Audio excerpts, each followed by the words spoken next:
गिरिमंडल चूर चूर होगी, पृथ्वी थर थर कंपाएगी। जिस समय वीर रघुवंश की विजयी कमान खींच जाएगी, बाणों की तब वर्षा होगी, सब जग जलमय हो जाएगा। ऐ दुष्ट तेरा घमंड चूर चूर हो जाएगा। होखे अयोध्या या मथुरा या काशी, मंदिर बनी है जहाँ ज्ञान व्यापी। होखे अयोध्या या मथुरा या काशी, मंदिर बनी है जहाँ ज्ञान व्यापी।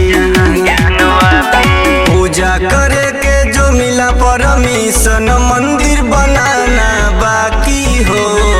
धर्म के साथ जो अधर्म करेगा, योगी जी दिए नहीं माफी हो। धर्म के साथ जो अधर्म करेगा, योगी जी दिए नहीं माफी हो।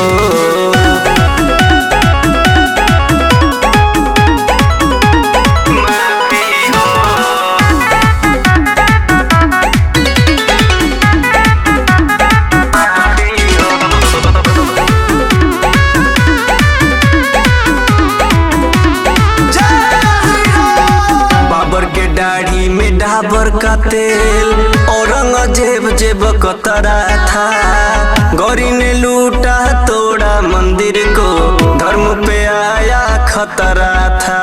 धर्म पे आया खतरा था। बाबर के दाढ़ी में डाबर का तेल, औरंगजेब जेब कतरा था।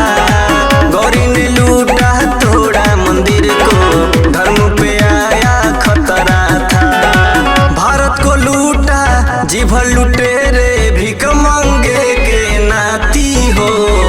धर्म के साथ जो अधर्म करेगा, मोदी जी दिए नहीं माफी हो। धर्म के साथ जो अधर्म करेगा, योगी जी दिए नहीं माफी हो।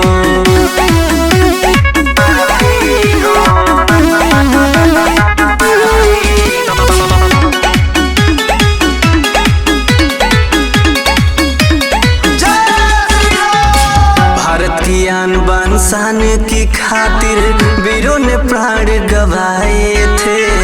होगी जरूरत देश को जब भी, हम भी प्राण गवाएंगे। हम भी प्राण गवाएंगे। भारत की आन बान शान की खातिर वीरों ने प्राण गवाए थे। होगी जरूरत देश को जब भी, हम भी प्राण गवाएंगे। 14 से ट्रेलर रहा मोदी का, 24 में पिक्चर बाकी हो।